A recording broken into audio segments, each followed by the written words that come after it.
Well, I think for the community, it's an important first. It means that we have a seat at the table. It means we have an official voice.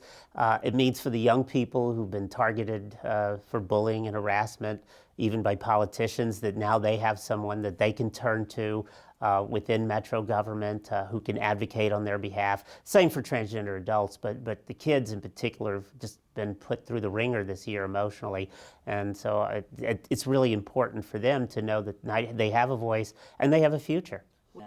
For me personally, it wasn't on my agenda a year ago per se, although we were talking as a community with all of the candidates for mayor last year about making their administration more inclusive. Of course, Megan Barry won the election, and we followed up and said, you know, we're serious. We want to see some trans people in positions of importance in this community, and she was enthusiastic about the idea and willing to follow up on it.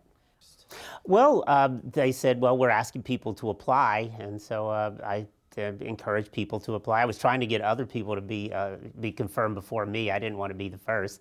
I've been first way too often, but mine just went through.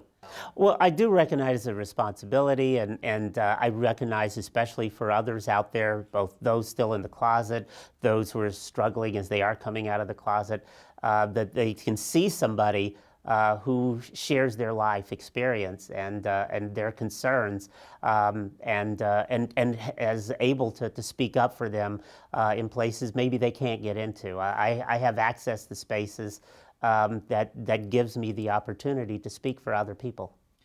In general, yes, absolutely. Nashville has, I'm a native, I was born and raised here. This is a totally different city from the city I grew up in a lot of very positive ways, although the traffic could be a little better.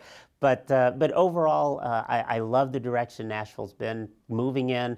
I'm proud to be a part of Nashville, and I just can think that our future is very bright because of this.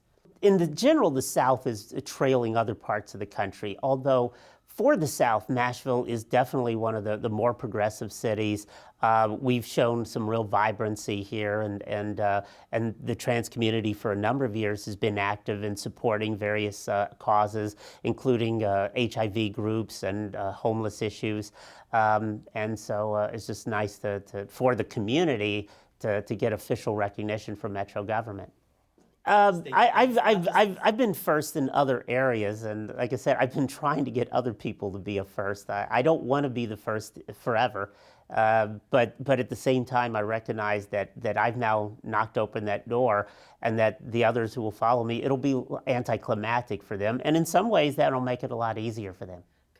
Well, I mean, the young people and their families, their parents are ecstatic over the announcements that came out of the Obama administration, the letter that has been sent, and families are excited about that letter and are following up with their local school systems already. And those who didn't think they could do anything are now starting to take action. And we're hoping that, of course, school is about to end, I think, any day now.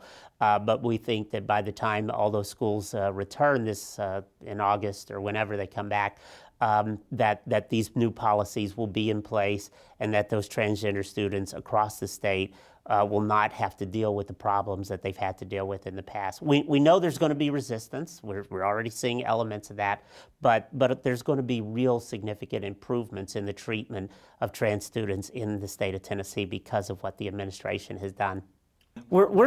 A lot of us, that was one of the big topics that we talked about in D.C. the other night, is how fast things are moving. We knew it was going to be inevitable, but it's really just in the past calendar year. Well, I guess since last summer when Caitlyn Jenner came out of the closet, just the momentum and the fact that more and more people who wouldn't talk about transgender issues now are willing to talk about them, willing to ask the questions, and willing to engage members of their community, not just here in Nashville, but all across the country. And so the speed at which things have suddenly happened, that's kind of caught a lot of us by surprise. Well, I've been, with the Tennessee Transgender Political Coalition, I've been the lobbyist for the last 13 years. And so we've had a long-standing relationship with the state legislature, although it hasn't been very good lately. But we've been up there, and we've been bringing people into offices and into committee hearings. And I testified in the Education Subcommittee against the bathroom bill this spring. So we've had that longstanding relationship. We've worked with a number of council members over the years on our non-discrimination ordinances.